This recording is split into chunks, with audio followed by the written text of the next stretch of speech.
चावे यार दीवाना नाचेला हो, इश्क न चावे यार दीवाना नाचेला। सांवर सुरतिया मोहनी मुरतिया बड़ा निक लागे उनके मीठी मीठी बतिया।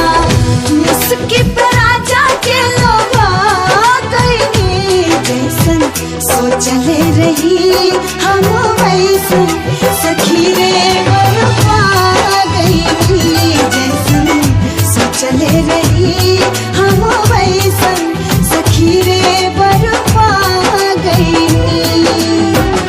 बन जाना खास केहू पहिला नजरिया में, आगे बस जाला उहे दिल के नगरिया में।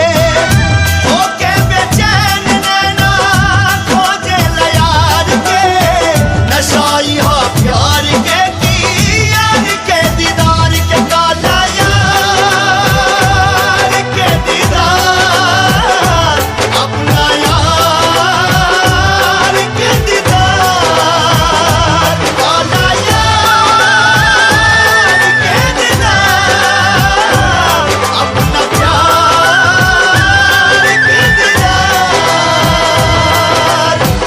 कोत हनी जादू ऐसन रंगा सजान जी, बिरतिया के रंग में रंगाए बाट मान जी।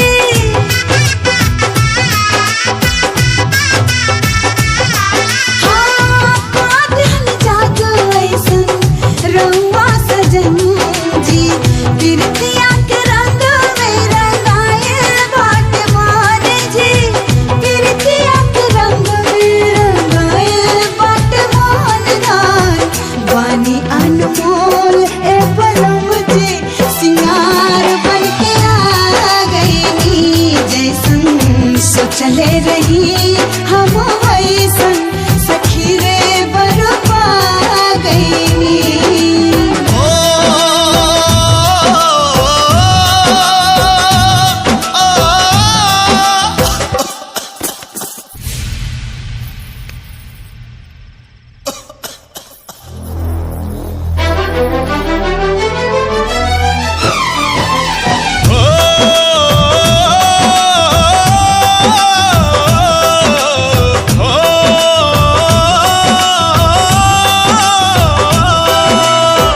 प्यारे उपहार तो हो खिलाऊं पर वाला के, बड़ी किस्मत से तो मिलेला दिल वाला के, नामीत प्रीत के हो नामीत प्रीत के रीत कबो भी जाचेला।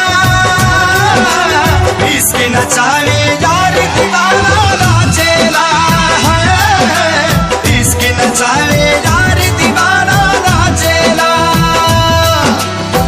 पियावा के पाके हमार हियावा जुड़ाइल बा, लाखों में एक के हो आपन बुझाइल बा।